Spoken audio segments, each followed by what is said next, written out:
Hi, Matt, are you there? I am. Great. We have Matt Stoller of Open Left here today. And before we dive into some other topics, I wanted you to talk about what Open Left is and what you guys are trying to accomplish. Sure.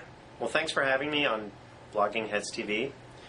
Open Left is a site where we're trying to talk about building a governing progressive majority.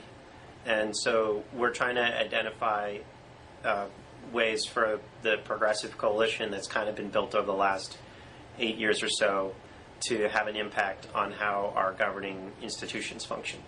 So if you could kind of explain what the difference is between your site now and your previous home where you and Chris Bowers used to be over at MyDD.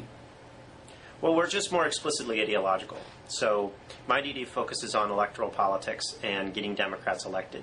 And we focus more on progressive Democrats, getting progressive Democrats elected, talking about what progressive Democrats are doing, and focusing on how they're gaining or wielding power.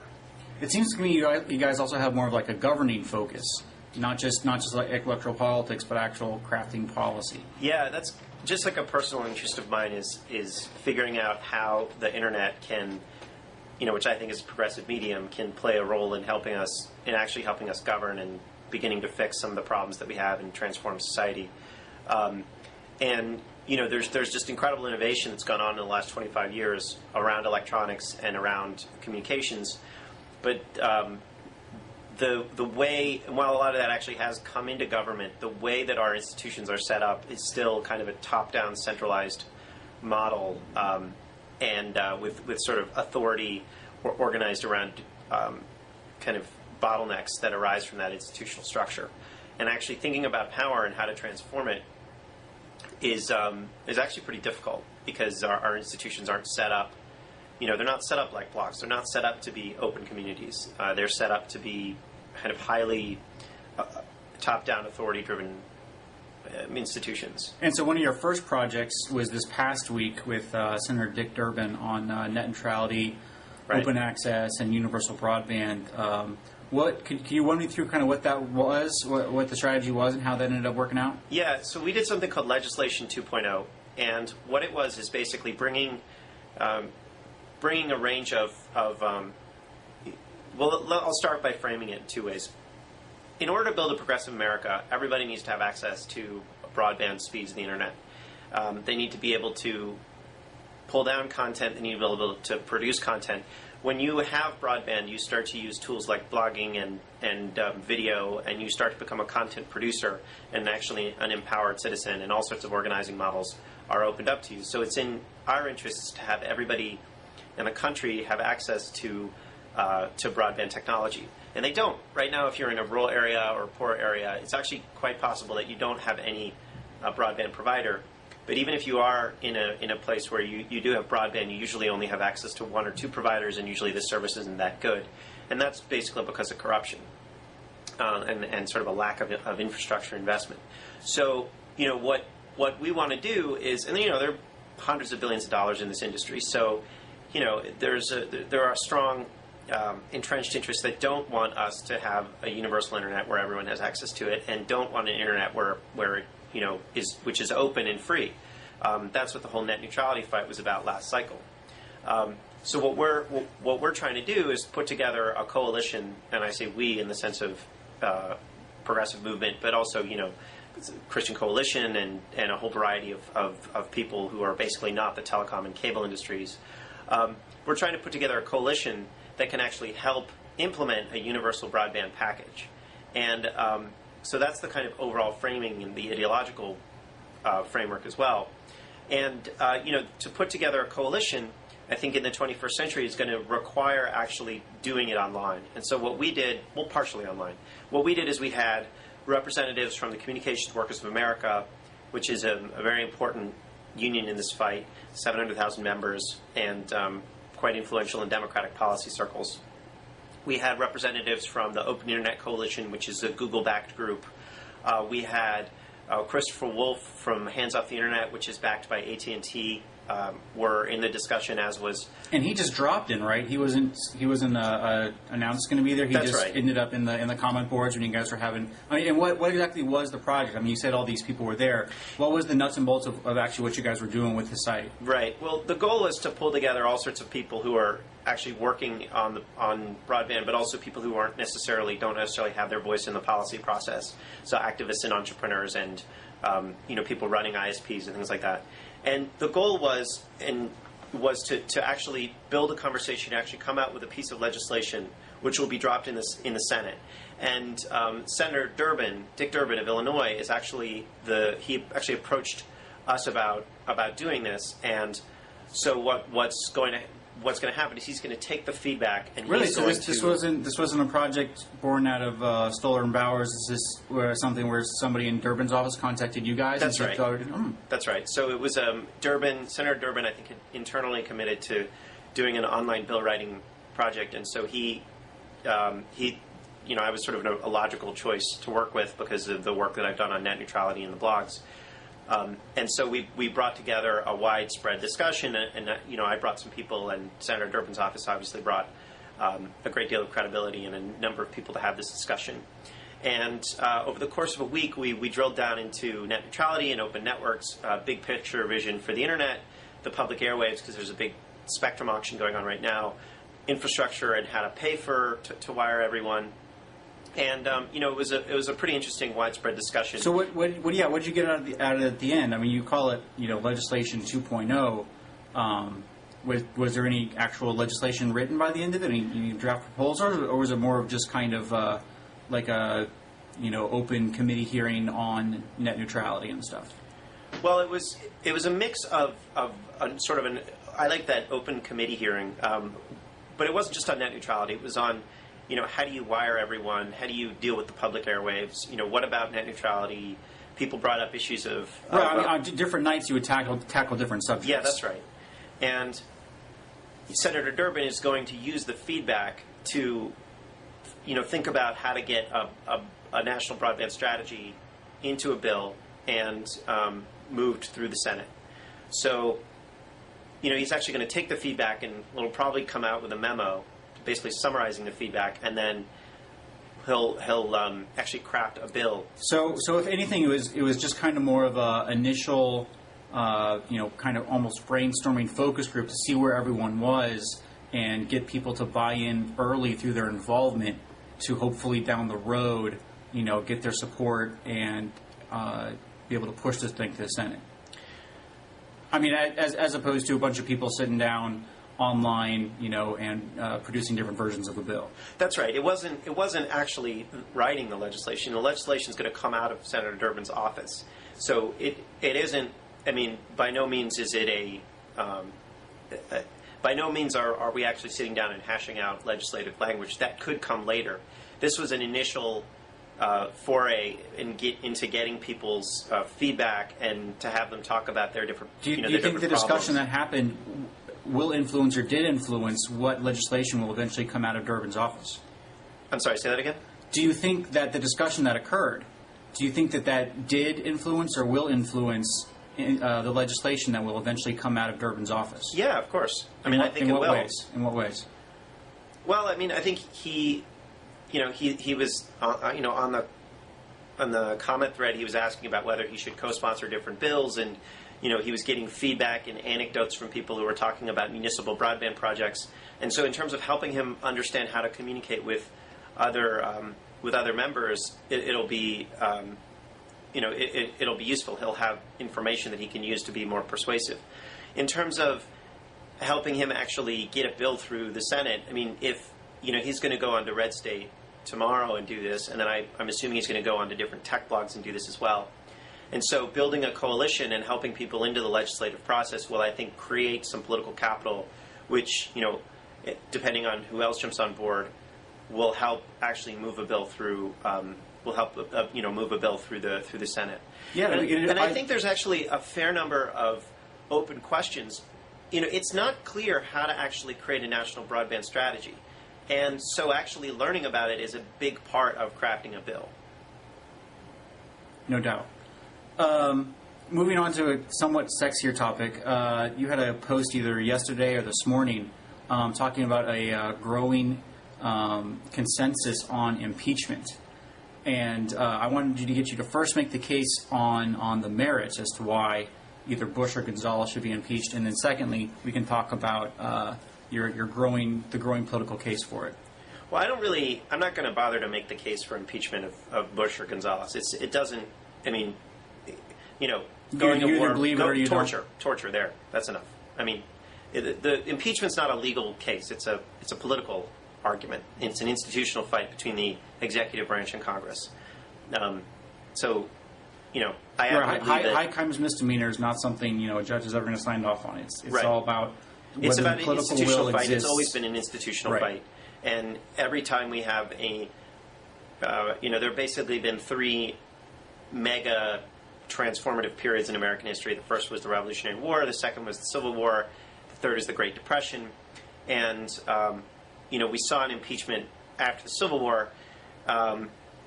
We saw similar, the Supreme Court packing in the late 30s would be analogous to the impeachment fight and of the late, post-Civil War period. And I think we're not there yet, but we're on the cusp of another transformative period that's going to see massive institutional fights.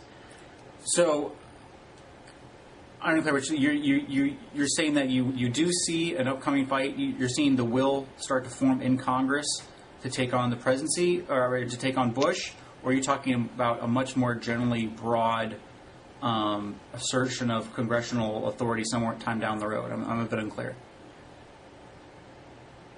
It's not entirely clear to me either, but basically what's going on, as I see it, is that there's a substantial number of Democrats who believe that the system itself is broken, that the institutions that we rely on to govern our society are no longer responsive to traditional pragmatic American constraints. So, for instance, in 2006, you saw an election which was against the war, but then immediately Bush runs a surge, which is completely counter to the will of the people.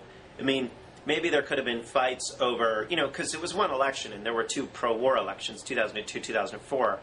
But, the fact that there was a surge, so that it was actually the opposite of 2006, suggests that there's something very, very wrong with the political system. And you're seeing, an incredible dishonesty in media discourse as well. So there are other organs of American society that are just broken. Let me make the counter argument to that for a second then.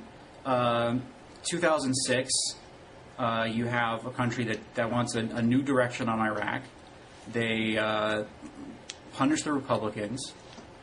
Bush changes course, gets rid of Rumsfeld, changes strategy in Iraq, goes with the surge, and the Democrats will, had a chance on appropriations to either, first not on appropriation, they had a chance when Petraeus was affirmed to either sign off on that surge or not sign off on that surge. They had the majority, they had the power to do it, and they didn't stop it. They signed off on Petraeus being affirmed and essentially the surge.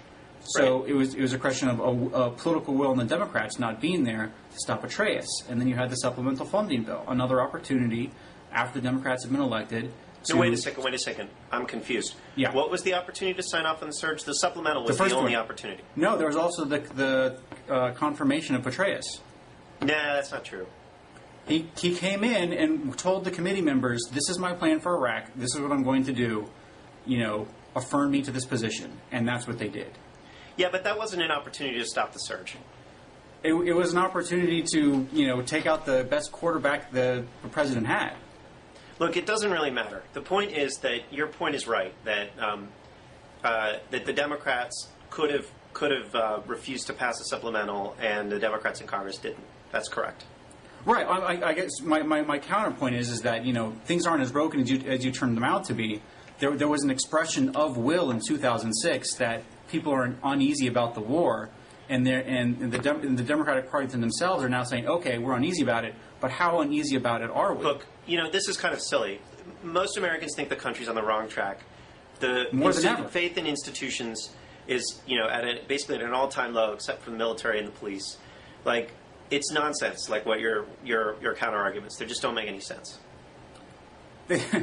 Well, the country may feel on the wrong track because of the war, but that has more to do with our politicians not being responsive, or not figuring out how anti-war or what direction the people want to be. I don't understand why that necessarily means we need, a wholesale restructuring of our constitutional framework. Right, and I'm not sure that we're there yet. I mean, I think the system has lost legitimacy. Torture, from any sort of side you're looking at. We're seeing not a majority, but 45% believes that Bush should be impeached, which is a pretty stunning number, and was never even close to that high during the, with Clinton. Faith in media is incredibly low, and media is an organ of democratic expression. The people, the public itself, is extremely frustrated with the political system. Both parties, but more just Bush and the Republican Party. So isn't that just an opportunity for a creative politician to come in and tap that angst and anger to change the system? Yeah, that it is. I mean, that's an insightful. I think that's an insightful point. And the thing is that could come from the right. A nativist right wing. Populist politician that promises, or it could come from Barack Obama. Sorry, Conn, would you mind like not interrupting me? It's I'm sorry. Pretty frustrating. Go right ahead. That populist politician could come from the right in the form of someone, like maybe a more polished Tom Tancredo. It could come from the left, with a like an Eliot Spitzer type of character. But yeah, the opportunity is certainly there. So going back to impeachment generally, though, it seems to me that your post was seeing consensus forming with the New York Times editorial saying Gonzalez should be impeached, with Josh Marshall saying, okay, I think the will is out there. I think we can find Republican senators to go ahead and do this. Do you think that will happen? Do you think Democrats will find that will, and would you be a part of? Or do you see others in the netroots being a part to, help give voice to that? Well, so I guess there's a larger issue here, which is political legitimacy, and impeachment is a function of that. Impeachment's a process argument, and as such, if you talk about it in a vacuum without arguing about whether the system still maintains its legitimacy, you sound either crazy or disorganized or not relevant. So what I think the larger point that I'm making is that, and political elites and insiders that I talk to know that Bush is an extremist. They know that he is not responsive and has overstepped dramatically his executive authority. And they didn't believe this before 2006. They thought that he was an extremist, that he was a bad president, but that he was still within traditional American pragmatic constraints. And they no longer believe that. And they're saying it under their breath. They're not writing it yet. They're not If I could, I know you don't want to be able to, but I just want to kind of reiterate your point with, kind of the attorney Alberto Gonzalez. Right. People keep saying, why doesn't Bush fire him? Why doesn't he resign? And it just seems so obvious to me that Gonzalez isn't going to go anywhere ever because he's a bulwark against further investigations into the administration. And that if Gonzalez goes, Bush doesn't get anything out of it. The real targets are Roe himself. And so Gonzalez is never going to resign because it's not in Bush's interest to do so. And Bush is never going to fire him because he's a bulwark against future investigations. So the only way that you're going to get Gonzalez out of there is either to, impeach him, or the other thing is to pressure the GOP candidates who do have something in the race, meaning the White House 08ers, to, basically shame them into pressuring Bush. Because those are basically the only two levers they have to check the administration at this point. Because Bush's numbers are so low down in the 20s, he's basically playing with House money now.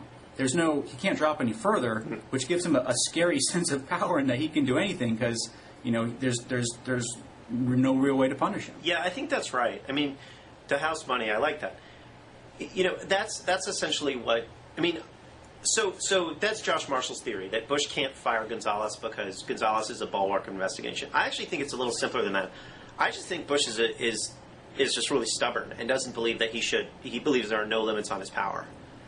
So he doesn't think he should have to fire Gonzalez because he doesn't think he should have to do anything that he doesn't want to do. But it doesn't really matter. The point is, a system of checks and balances doesn't let a president operate that way.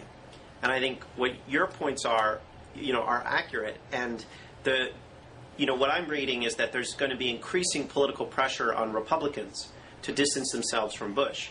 And if Bush continues, as I think he will, to be, basically a child, to throw tantrums and refuse to actually work within the American political system, then there's going to be increasing pressure to do something on about him. And I think that impeachment is only going to happen if we get maybe a specific series of events. But it could happen. I think people are a little bit. We've come really far in the last 4 years in terms of our political system. So I could see it, for instance, let's say that the Democrats are able, with Republican support, to pass a bill mandating, troop readiness standards or withdrawal or something, some restriction on the president's power. He's just going to ignore it. He's just going to write a signing statement, or he's just not going to. He's just not going to pay attention to it, or he's not going to obey the law. And there's nothing you can do in that circumstance except either let the executive branch make Congress irrelevant, which is Bush's obvious strategy, or impeach him. And there are no other paths. I mean, it's really Bush's decision. So that's like one place where impeachment becomes an important process. So you think that's, because I always tried to figure out what Democrats are trying to accomplish with the timelines, because, with the Levin Reed and the last one, right. It had the Bush has to get these troops out except for, training troops fighting Al-Qaeda and securing the borders. And I always thought that was a huge loophole, and that Bush can just say, okay, I need $160,000 to do 160,000 troops to do those three things. Right. And I always wondered what the Democrats envisioned happening to correct that. Like, they're going to walk down to the district court and get a district court judge here in D.C. to fly to Iraq and say that, Bush is wrong on those troop numbers. But now I can kind of see what you're saying is it wouldn't come from the courts, it would come from the political will of saying, okay, here's what we said Bush was going to do. He had to decrease the number of troops except for these three things.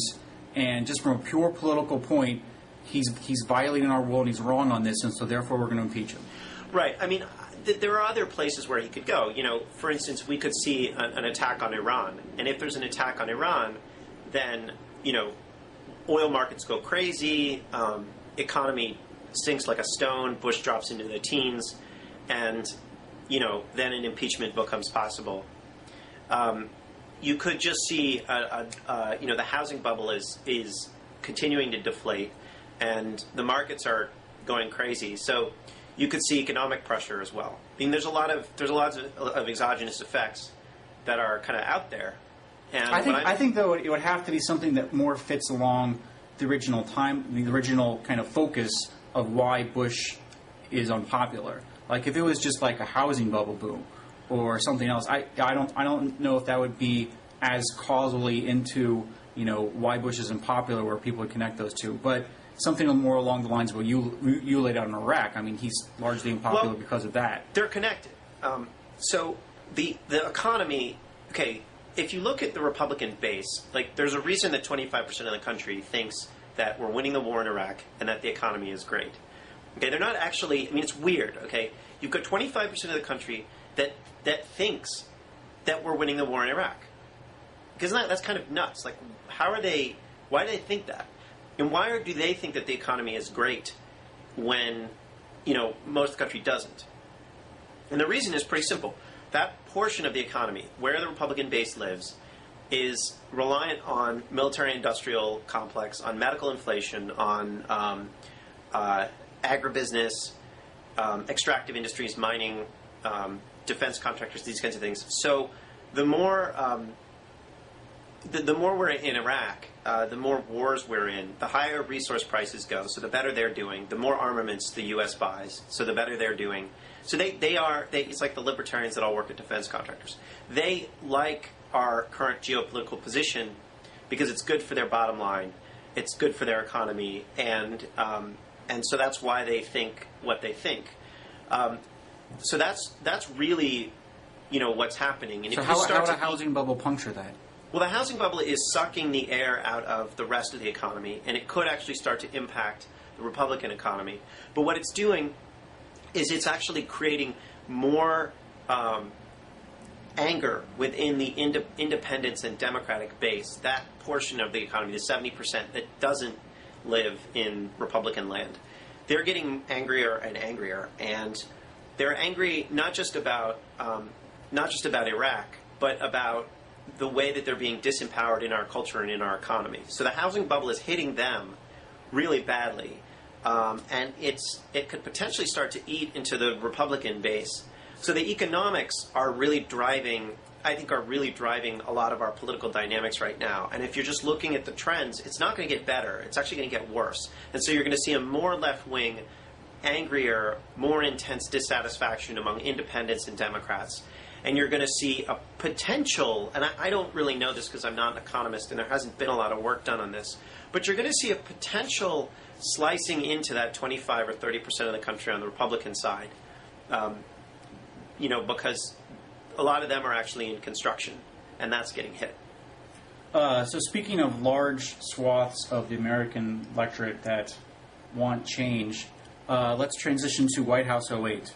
Sure. I was wondering if you wanted to talk about a phrase I think you coined, I could be wrong, the bar fight primary, and then apply that Sure. to how you're looking at who you like in '08. Sure. So the bar fight primary describes a kind of movement perspective on how to think about the presidentials or how to think about candidates. And the assertion is that pandering on micro issues, which is about, saying I'm with you on, X, Y, Z, D. Healthcare, global warming, blah, blah, blah, poverty, blah, whatever, is less important than actually, when you get into a fight, picking the right allies and picking the right opponents. So, the really good example would be Howard Dean when he said, I don't want to listen to fundamentalist preachers anymore. What he was doing is he was articulating, by picking an enemy, by saying fundamentalist preachers are an enemy of mine, he was saying my allies are people who don't like fundamentalist preachers. And he was saying, this is my opponent. I'm not in that coalition. I'm in this coalition. And that was a really effective way of letting people understand where his priorities were. Everybody can promise to implement every policy idea, and that they are. I mean, if you listen to the different Democratic debates, they're all promising to do something about, education and healthcare, and they're all going to make us 10 feet taller and beautiful. And that's right. That's exactly right. And what they're not doing is they're not saying who is to blame. And if you look at someone like Ronald Reagan, who I think is a really great example of someone who was in the bar fight primary, he made it very clear throughout his whole career that he was going to unify the country against hippies, against African Americans, against liberals. He's like, America is a shining city on the hill where all the damn hippies, get kicked out. And he in his work in the 1970s, after he was governor of California, when he worked on things like the Panama Canal Treaty and economically populist issues on taxes, he was very aggressive about saying, I am with the right, I am with the mainstream of the country and the right, but I am not with liberals. I will crush them. I will crush labor. I will crush liberals. And that's what he did when he got into office. He said, I'm unifying the country around the right. We have a whole bunch of people out there right now who are saying, I'm going to implement every policy that everybody wants ever, anywhere. What we don't have is someone saying, here's the opponent. Basically, acknowledging the fact, look, our agenda is going to piss some people off. Here's who it's going to piss off. That's right. I mean, isn't that what you're saying was the genius of Reagan, is saying, look, here's what we're going to do, and it's going to piss off these people, and that's what you want to see from the Democratic candidates. Right. When Reagan launched his campaign, he launched it in Philadelphia, Mississippi, which was the site where 3 civil rights workers were murdered. He was saying, I am going to turn the civil rights movement back. And he did, and it was a terrible thing for the country. So applying that to White House '08, then, would you mind running that through a couple of the candidates? Because I look at Barack Obama, and there are so many issues that he would, on the face of it, looks like he'd be a good fit for the Netroots 4. The opposition to the war beforehand. But then when you turn to your bar fight primary thesis, he kind of falls apart because he has this message of hope and getting past partisan politics, right. and that runs kind of counter to what's going on. So, I mean, what are your thoughts on Obama, basically, before we get to the other candidates? Well, he doesn't like activists. I mean, I read his book. But he says he's an organizer. Well, he says that, but he's not an organizer. He's a presidential candidate. He was an organizer. Well, but he was in his 20s. when he first started out in Chicago. When he left law school, wasn't he a community organizer in Chicago? Yeah, when he was in his 20s, he was. Okay. So since he's 20s, he's sold out, huh? Well, I don't think he's sold out. He got old. How about that? What'd you say? I said he got old. How about that? No, that's not what I'm saying. Okay. He just has a different view of politics than I do. He just disagrees. Like, he doesn't like activists. He doesn't think activists play a useful role in the political process. He thinks that we just all need to get along, and then we'll solve everything. So, other than spell out some issues. Make it concrete for me here. I mean, I know Obama has gone on and said, we can't. He's singled out. We can't have. There are people on the religious right. I forget the exact phrasing that he used, but he did single out in kind of the same language that Howard Dean did, as far as there are people in the religious community that are have basically been a partisan force of discussion, and we need to rein that in. What are some issues concretely where Obama has said stuff you'd be like, okay, that is definitely not the sentiment I want in a candidate. Can you repeat that? I'm sorry. What are some concrete examples of Obama failing the bar fight primary test? Well, I think in the last debate when he talked about how the Iraq War, I believe, is the fault of both Democrats and Republicans. There's a real, I think, is a real failure. I mean, no, it's not. Like, yeah, sure, Democrats were pathetic in the, half the Democratic Party was pathetic in 2002. But it was the fault of the media. It was the fault of Bush. It was the fault of a right-wing extremist movement. But doesn't that part of his overall strategy with Hillary to paint her as part of that problem? Yeah, of course it's part of his strategy. And that's, but the thing is that, he's been in the Senate and he's done nothing to actually end the war. I mean, a really good example would have been, let's go back to 2006, right before the election. Was it right before the election? Was the Military Commissions Act, which I think it got rid of habeas and allowed torture and all sorts of other that was things. In the spring to early summer of 06. Yeah, we had about a 9-day lead on that. Like, we knew that the legislation was coming to the floor, maybe 9 day, maybe a week, something like that. But clearly an un-American piece of legislation, getting rid of the cornerstone of Anglo-American law, making torture easier, like just sort of a terrible piece of legislation, something that liberals care a lot about, but also something that's very mainstream and something that you could make a really good argument from religious grounds that, shouldn't be passed. And all sorts of candidates, progressives, were running for Congress, and they get boxed in where someone's like, hey, you should vote to get rid of to prevent torture, or to allow us to torture terrorists so we could stop a ticking time bomb. It's like the perfect moment for someone like Obama or Clinton or anyone else to say, this is un-American, this is wrong, and to actually lead a fight against a bill like that. But what in fact happened is that none of the frontrunners said anything until the day of the bill, and then they gave these unimportant speeches on the floor of the Senate. They had the opportunity to stand up a week before and lead a fight against this and say, no, don't vote on this. This is un-American. This is unprincipled. And to really build a rhetorical argument that would allow other candidates to say and to make the argument to Republicans they were running against that this wouldn't protect us from terrorism, that this was un-American, that we're not living up to our values. He didn't do that. He did not. No, he didn't. He never does anything to actually create any enemies. And so, as a result, he is in this box where he can't credibly make the case that he's any different from Senator Clinton. He just can't, because he's not.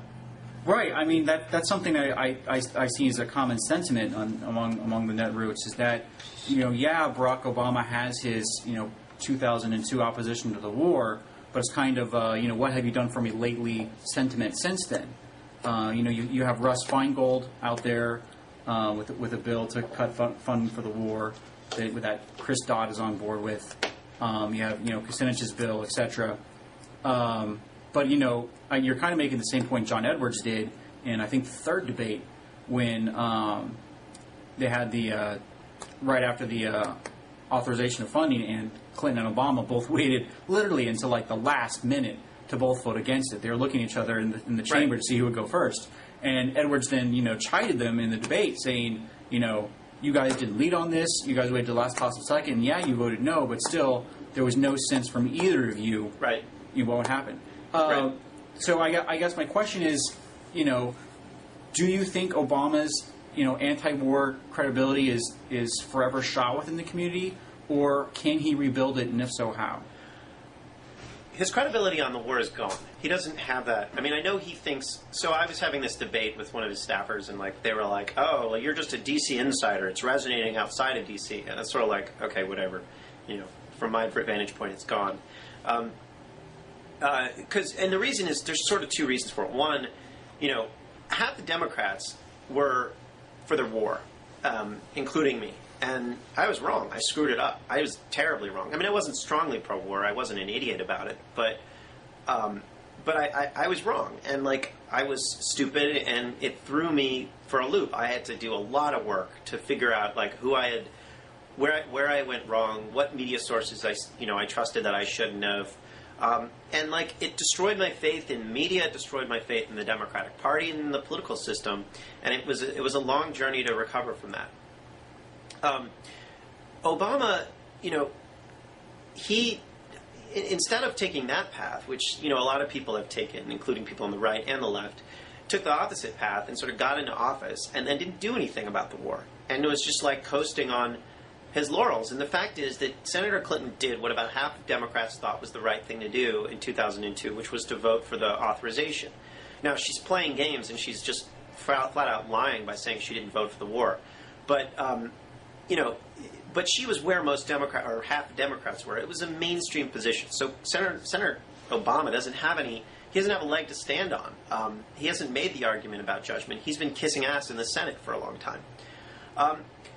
I don't know how he would recover. I think because when I look at Obama, I'm looking at someone who I just think doesn't fundamentally disagree with Clinton on anything.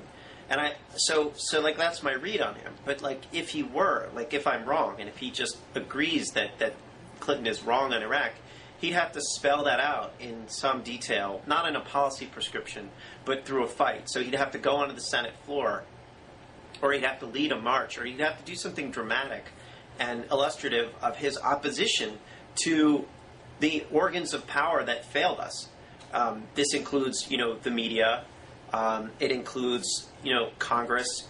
It includes the presidency. It includes, all sorts of different bad faith actors in the political system. And he knows it. And that's why when he's on the stump, he says, I've been basically in Washington, but not long enough to, I've been there long enough not to get that many things done, but long enough to know how screwed up the place is. The problem is that our politics is so small.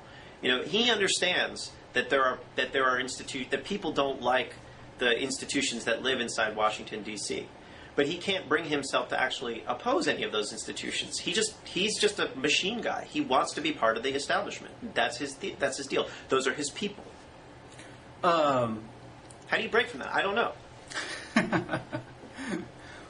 So you don't be able to see him and somehow change? I mean, he has this new Judgment Matters campaign out. I don't know if you've, I read bunch of blogs every morning, and he's trying to catapult this debate moment between him and Clinton over talking to our adversaries, as he calls them. Yeah, I mean, and he may persuade me to vote for him. I don't know. I mean, I don't know who to vote for. Because it's not irrelevant. The war vote was significant. Well, to go back to that debate moment, there's that back and forth between Clinton and Obama over that, and then Axelrod and Wilson, played it out on CNN and MSNBC. It sounds like, would you score that for Obama, or would you score that for Clinton? Just that episode. I don't know. I mean, I don't really keep score. It's not like a game, I guess. Well, I'm not trying to avoid the question. question. You were just talking about, Obama saying we really need to change, I guess it's a good thing that the argument is being had. I guess that's a good thing. I mean, he could do something like, Well, was it a step in the right direction for Obama, or did it just show you that, he's playing the same games and it's no change? I'm trying to, trying to say, like, is I this don't something know. that should be more of? I don't know how or... he's going to follow up with it. You know, it's sort of like... Well, he is following up with it. He's got ad campaigns up in Iowa and New Hampshire. This Judgment Matters ad campaigns. He had banner ads at all the papers and banner ads at pretty much all the lefty blogs, promoting this Judgment Matters theme, talking about his vote before the war and citing this debate clip from the local stuff. So he's definitely trying to change the direction to go into a more confrontational, I'm different on a foreign policy way frame. And I'm just asking you if you're buying it at all. Yeah, I don't know. I guess I just don't trust him. I mean, I'd like to see him make more moves in that direction. I would like to see him speak out against Michael O'Hanlon and Ken Pollack. Those are ways that would be a big target. Yeah, that would be a very effective.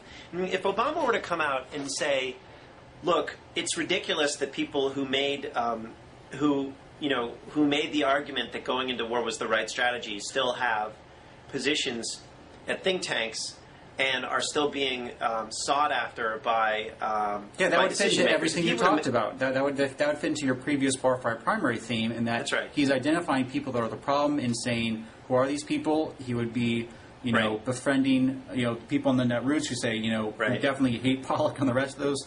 If he were to sort of sister soldier a liberal hawk, I would love it. Like not like a Clinton, but like a real establishment person. And to really take one of these people that were like a Tom Friedman. If you were to take one of those people to the woodshed. Or Ken Pollack, while we're on the subject. Ken Pollack, that would be good. But I'm talking about somebody who would be at someone the level, bigger, higher power profile.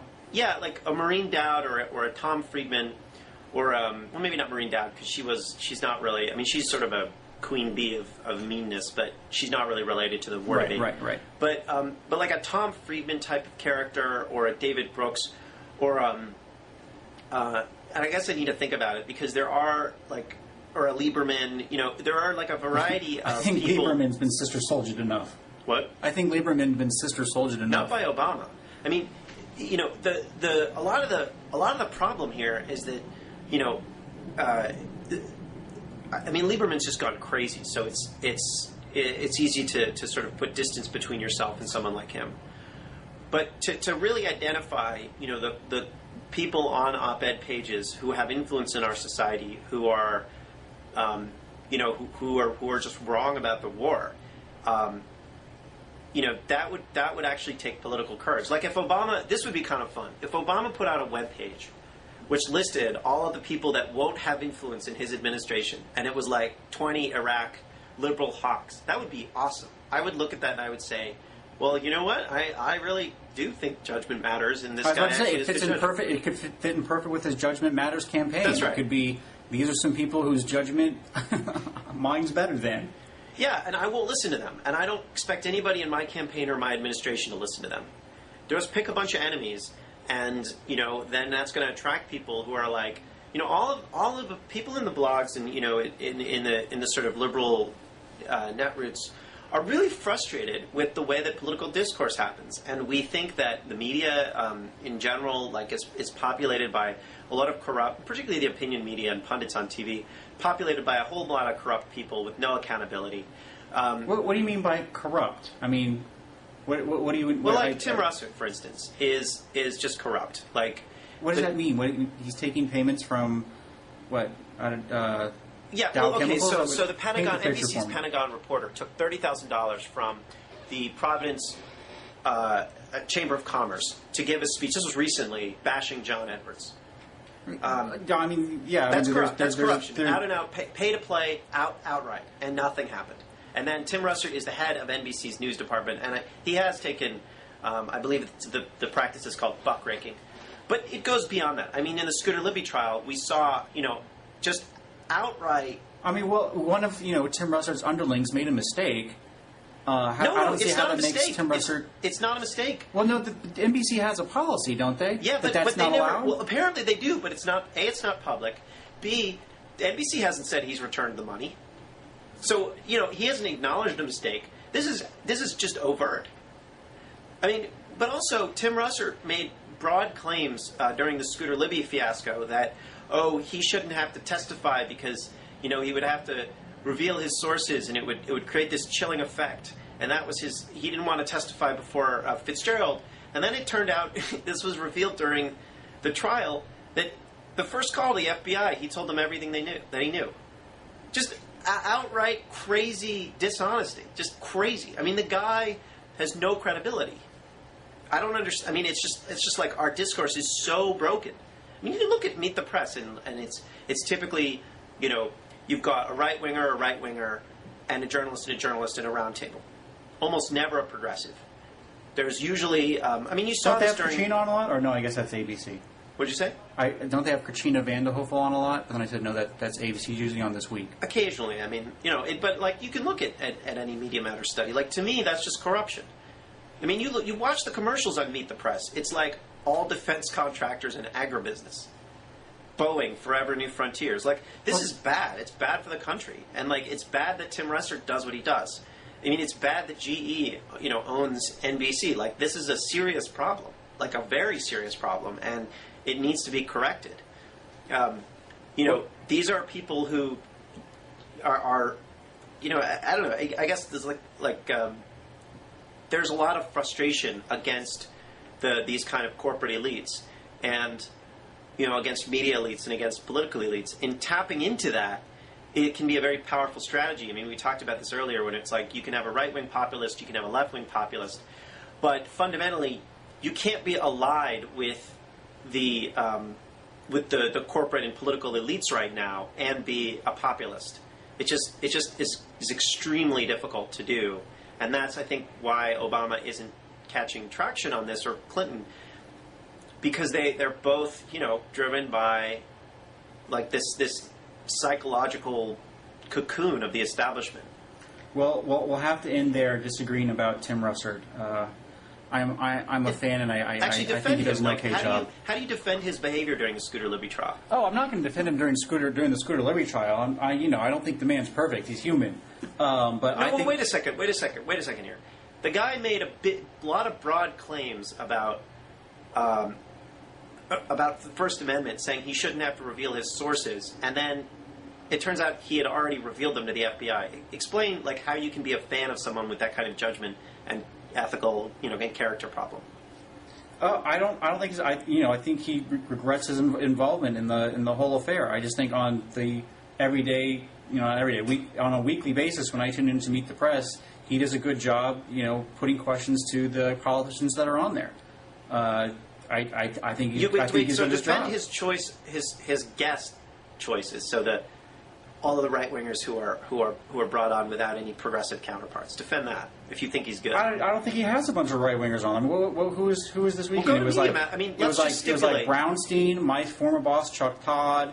Who else was on there? It was a bunch of mainstream political analysts. Look, if you go we've just got a factual dispute here. If you go to Media Matters and their different studies, it's overwhelmingly weighted towards. I will say there's a lot less of what you would term progressives that have your view. But as far as kind of more old school people, that are concerned, kind of so more you liberal. just deny that there's any. So you just don't think that he overweights his guests with right wingers. That his guests are actually a diverse ideological group. No, I do not think he has any type of agenda where he sits down and goes, "Okay, let's get some right wingers on here so I can." No. You think, and that his guest choices are, that he brings on a diverse ideological group, that it isn't weighted towards the right wing. Who do you have? Eugene Robinson is not a right winger. No, wait a second. I'm just trying to get you. I'm just trying to get this boiled down to the factual disagreement. You think that he has a diverse ideological set of guests on, and that it isn't weighted towards the right wing. It's not weighted towards the right wing, and okay. It's not terribly diverse. I mean, we're talking about elite opinion makers, so it's not going to be a super. It's not going to be a freewheeling form of now, ideas. Now, let's say I sent you some data that shows that it actually is overwhelmingly right wing or disproportionately right wing. How would you respond? Media Matters does some great work, but I don't always agree with their conclusions when they tabulate who's right wing and who's not at the end of the day. No. I'm just trying to get a sense of let's say that there were data that disproved that disproved what you asserted, how would you respond to that? And I'm not saying that Media Matters is correct. I'm saying I'm open-minded about this. If I'm wrong, I'm wrong. I just want to know what you... Oh, it would depend on the data. I mean, if you want to sit down for the past 50 Sundays, and we can look at who, Tim Russert came on and try to classify all of them and tally up the end, I think, what I would assign to people as far as where they sit in the spectrum when you fit is completely different. I just can't imagine what a data set would look like that would convince me of that. So you can't be convinced. There's no data that could convince you of this. No, I mean, if there is, I mean, if you got together the past year's worth of Meet the Presses and showed me that he was having a whole bunch of Weekly Standard editors on every week without people from American Prospect or Nation, then yeah, but okay, and let's say that were the case. What would you say? But on most, like this past Sunday, it was like what, Eugene Robinson and no. Chuck Todd. What would you say? What would I say? Yeah. I'd say he needs to do a better job of. But you'd still be a fan. Prospect onto. I'd still be a fan. Yeah. Okay, there we go. I think that's, I think we've basically gotten to it. So it's sort of irrelevant to you whether he actually does a good job, and I'm not sure why that is. Well, it depends what you mean by a good job. I mean, I think the panels can be, invaluable in fact what they say, but the bigger part of his job to me is the questions he puts to the candidates. I think he's done a good job whenever, John Edwards is on. Whenever what kind of data has come out? Like, when did he do a good job? Like, can you give me an example of a piece of? Now, this I'm just kind of curious. Like something that he's actually through his interviewing, something that's emerged that was kind of new. New. I don't know. I can't remember off the top of my head any time that he's come up with new reporting. But I think it's a good test of people's skills at answering tough questions. I whenever I see a candidate on there, it's definitely a hurdle as to whether or not they can face the tough questions of Tim Russert. Okay, who? Can you give me an example? I don't think he asks particularly tough questions, and he doesn't actually... Go back and look at any of the 06 Senate debates. He creamed every one of those GOPers. They all got totaled by his questions. All the top Senate races, Missouri, Virginia, Connecticut, what else was close? Tennessee. All those Senate races, he had both of the candidates on, asked them both very tough questions, and just killed every GOPer on the war. Well, can you... All right, Do you not remember these Meet the Presses? I don't know what you mean by killed them on the war. Asked them very, very tough questions that they did not answer well, and it hurt them, because it was clearly a bad performance on their part, and helped the Democratic candidate. Well, I don't necessarily think that it's good to help Democratic candidates, but I'm just trying to figure out... Well, do you think it's good to ask hang on, I'm just trying to figure out, what he does that is useful, and in terms of interviewing guests, and I actually, when Cheney comes out, as he did, and says that we should do this on Meet the Press because it's the easiest venue to carry our message, to me that suggests that there isn't actually any real hard questioning going on. So I don't really understand where this notion that Tim Russert is hard-nosed and asks difficult questions. To me, it's just pathetic. If you just don't answer his questions, he does a follow-up. You just don't answer it again, he doesn't do any more follow-ups. It's easy. That's why Cheney says, let's go on Meet the Press. We can carry our message. I think Cheney had a much more narrow accomplishment that he was talking about on that time. It wasn't a broad, every time we need our message to get out, we go on Meet the Press. Oh, okay. He was talking very narrowly about that one instance. Okay. And all, Blogging Heads viewers, go back, read the Meet the Press transcripts from all of the 06 Senate debates. Watch, because it's a debate where actually different candidates actually argue with each other. I just think if you go back to some of the early, post 9/11 interviews with Cheney, I mean, he's just a disgrace. And the lying about Scooter Libby and the lack of accountability for it's just a disgrace. You say it's a disgrace, but it's those clips that establish the record that everyone can go back now and play to show, that it was misinformation, that he was misleading people. If you go, whenever, Daily Show or Keith Olbermann, whenever they go through, oh my God, let's see how bad, Dick Cheney is and he lied to us, what clips do they show to show that, what they said at the time? They show Tim Russert nailing these people down to see what their opinions were. So, did it serve function at the time? But now, retrospect, it's great to have that record.